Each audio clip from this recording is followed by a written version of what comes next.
Shalom, Bapak Ibu yang dikasihi oleh Tuhan Yesus Kristus, bertemu lagi bersama saya, Pendeta Elizabeth Panjaitan, yang boleh membawa kita di dalam kebersamaan Renungan Malam 8 Maret 2025. Firman Tuhan tertulis di dalam kitab Yohanes pasal 12 ayat 20 hingga yang ke-36.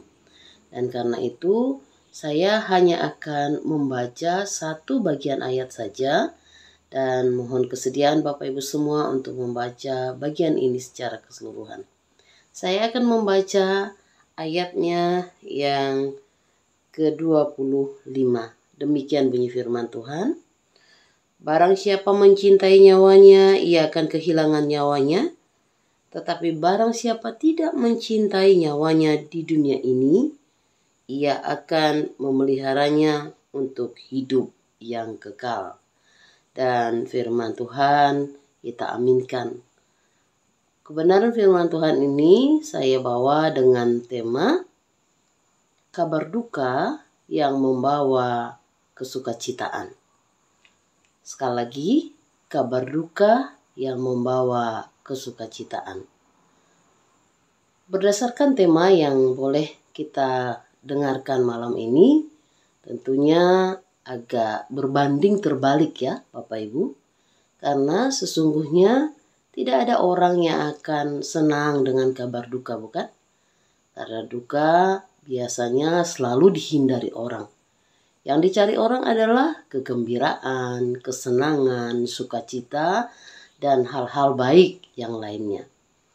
Mengapa kita berbicara tentang kedukaan di awal renungan ini?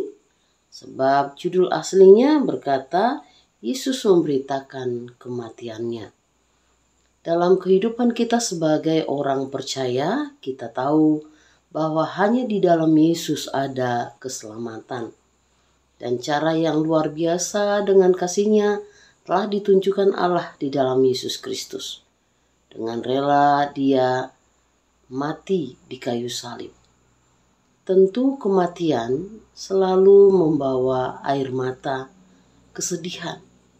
Tetapi justru dengan kerelaan Yesus Kristus mati di atas kayu saliblah membawa setiap orang beroleh keselamatan yang kekal. Itulah sebabnya sebagai orang yang percaya kepada Kristus, kita siap menjadi orang-orang yang menyaksikan kebaikan-Nya.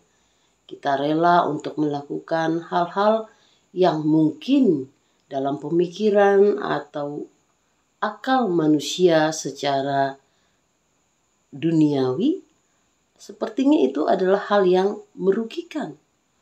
Dan sepertinya itu membawa kita kepada pemikiran yang bodoh dalam pandangan manusia.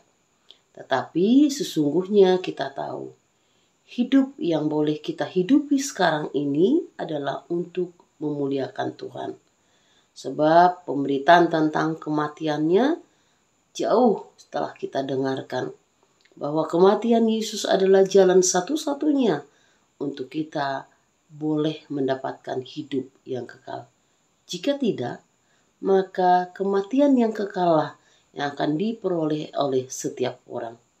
Kabar duka ini tentu membawa kita untuk berpikir, usaha seperti apa yang bisa membawa kita pada keselamatan? Pekerjaan apa yang membawa kita untuk beroleh hidup yang kekal atau memperoleh surga? Tidak ada kebaikan yang boleh kita kerjakan yang melebihi apapun. Yang maksudnya bahwa hanya dengan kebaikan Allah kita beroleh keselamatan. Dan karena itu Bapak Ibu yang dikasihi Tuhan, cinta pada diri sendiri dapat membawa kita kepada maut, di mana keinginan dan kesenangan dunia lebih diutamakan oleh manusia. Tetapi orang-orang percaya di dalam Kristus akan rela melakukan apa saja karena sudah beroleh kemuliaan bersama Allah di dalam Yesus Kristus. Itulah sebabnya renungan kita pada malam hari ini mengajak kita untuk menyikapi dengan baik bagaimana kita sebagai orang percaya hidup bagi kemuliaan Allah. Kebaikan Tuhan dengan rela memberi nyawanya bagi kita dengan mati di kayu salib adalah harga yang tidak bisa kita bayar atau digantikan dengan apapun.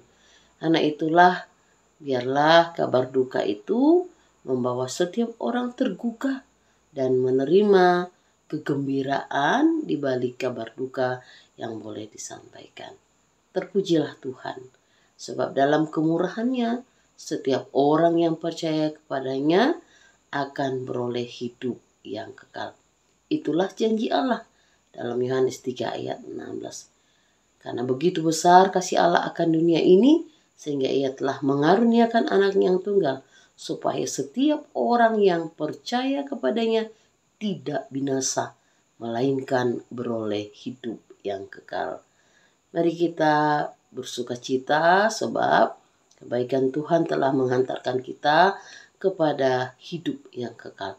Kemurahan hati Tuhan menghantarkan kita untuk boleh menjalani kehidupan kita dengan keyakinan bahwa pada waktu yang ditentukan Allah, setiap orang akan kembali kepada Allah sebab Allah lah pemilik hidup kita. Biarlah Tuhan memberkati kita dalam menjalani hidup yang Tuhan percayakan di dunia ini. Mempergunakan sebaik mungkin untuk melakukan kehendak Allah.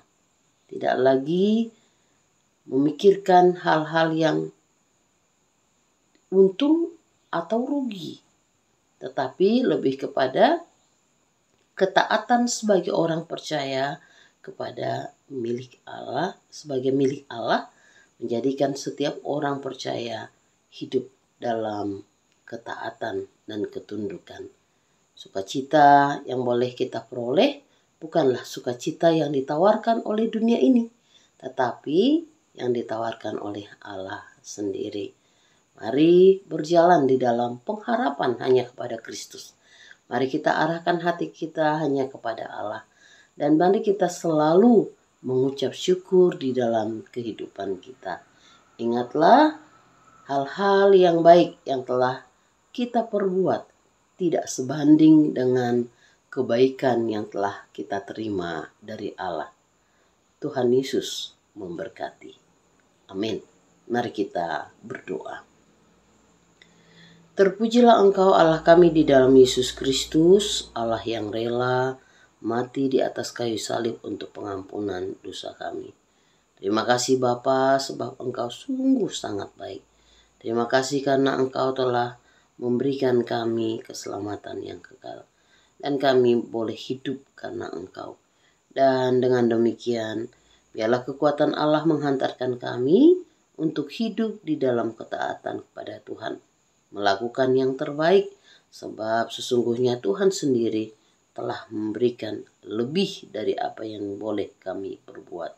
Terima kasih Tuhan, hiburkanlah hati setiap orang yang berada di dalam pergumulan, agar mereka pantang menyerah dalam keinginan mereka untuk hidup bagimu ya Allah. Hal-hal yang mengganggu, hal-hal yang sungguh menyakitkan akan tergantikan dengan penghiburan dan kekuatan yang berasal dari Allah.